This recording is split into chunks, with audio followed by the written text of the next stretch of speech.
Hi girls, today we are going to start section 3, optical phenomena. First we'll talk about the normal refraction, like for example when light travels from more dense medium to less dense medium, such as from glass to air. This is the original path of light. See, this is the original path of light. What do you think?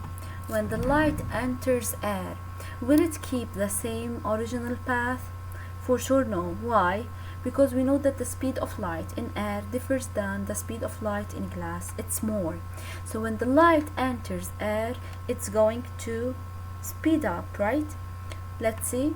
So it's going to speed up. It means it's going to bend toward the normal or away. This is toward and this is what? Away. So it's going to bend away from the normal. When the light speed up, it bends how? Away from the normal. Okay, now girls, if this is for sure the angle of incidence and this is the angle of refraction. So as you can see here, the angle of refraction is more than the angle of incidence in this case. Now when another ray is going toward the surface or the boundary between air and glass, but it is going with more angle of incidence, so what do you expect here? Will it bend more away or to less? So this is now the original path of light, and the light here will bend toward or away. So for sure away, because it's going to speed up. Okay, so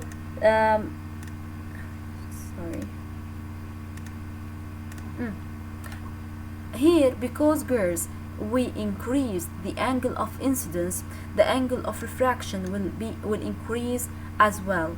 So as you can see here, the angle of refraction is all of this angle. It's always measured from where? From the normal to the ray. Okay, so here the angle of refraction is 90 degrees. See, the normal and the ray, refracted ray, they are perpendicular, right? This is the normal, the ray which is perpendicular at this point, and this is the refracted ray. It touches the surface, so the angle between them, it's a right angle, and so it's 90 degrees. In this case, when the angle of incidence causes the ray like to touch the surface or to be bent with 90 degrees angle of refraction, this angle of incidence, we will give it a special name called critical angle, and we represent it by the letter C. So now I will not write it as I will write it as C. So as the angle of incidence gets bigger, angle of refraction gets bigger as well, and eventually it becomes 90 degrees.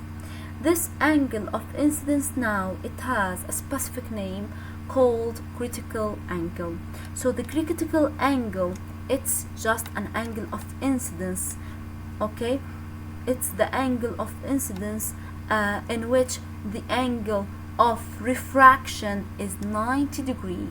So it's the angle of incidence that causes the ray to refract with an angle of refraction called or equal to 90 degrees. Now, so instead of I, we put C. Girls, let's say that I have now a ray of incidence with angle bigger than the critical angle.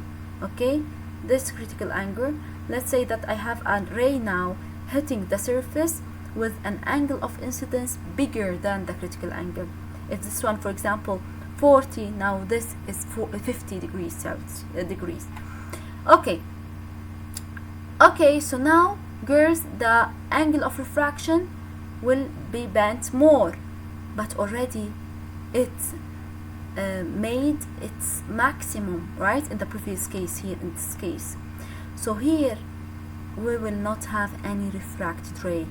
All the light will be reflected in the same medium, which is the glass. And here we have the phenomenon total internal reflection. So angle of incidence, when it becomes bigger than the critical angle, then total internal reflection occurs. From its name, total internal reflection, it means it's all reflection, no refraction at all. Okay, no refraction at all in this case. So girls, in order to have total internal reflection, we must have two conditions. The first one, our light must travel from a more dense medium to less dense medium. Why? Because only in this case the refracted ray goes away from the normal. So only in this case we can get this phenomenon. The refracted ray can touch the surface, and if we increase the angle of incidence more than this critical angle, we can have the total internal reflection.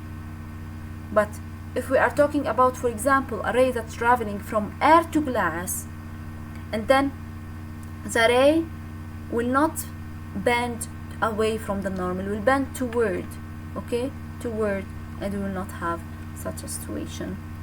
The second condition is to have an angle of incidence greater than a critical angle.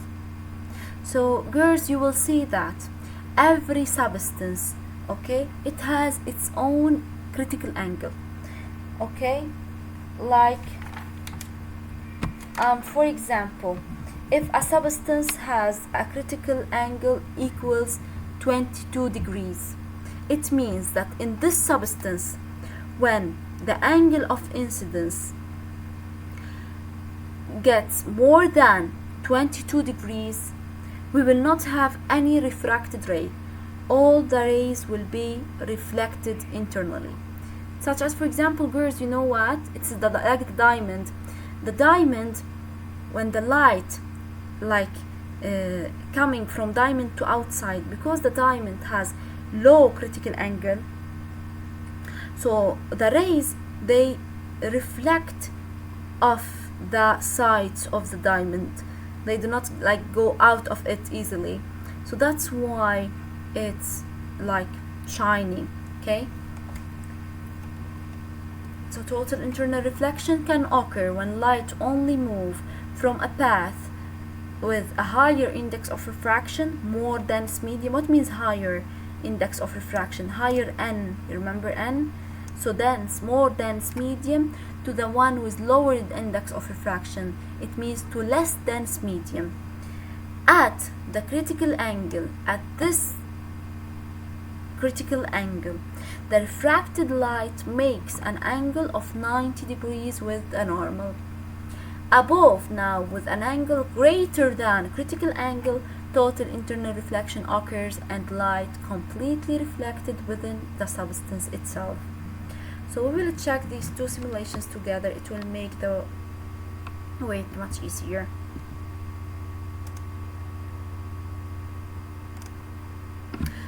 This is the first one. I have here two media, air and glass. Okay, what do you expect, girls? Here, if I increase the total, the angle of incidence, see, this is the angle of incidence from the ray to the normal. If I increase it, am I going, girls, to have total internal reflection?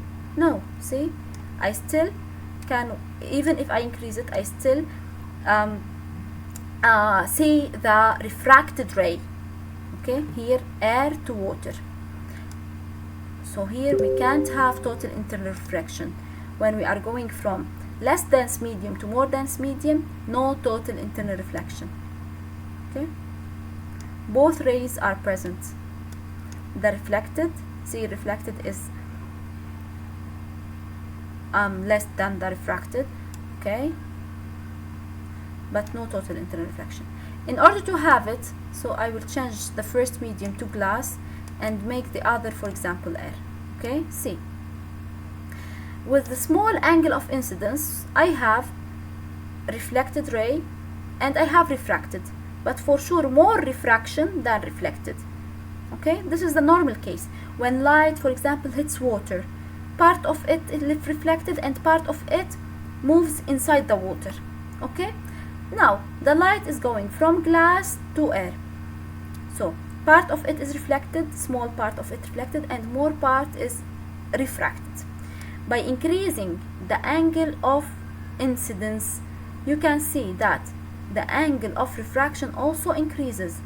The ray goes away from the normal more. Okay, by increasing the angle of incidence, the angle of refraction increases. Okay, oops, here the refracted ray disappear. So at this position exactly, look, I want to measure, it's 40, oh, okay, so it's 45 because here each one is 10. Okay, so 45, the critical angle here is 45 degrees, the critical angle, this angle of incidence.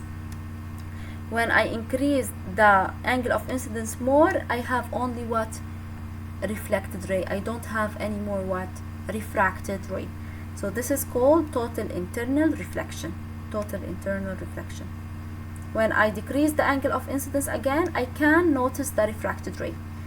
By increasing it, the refracted ray will disappear at a specific angle.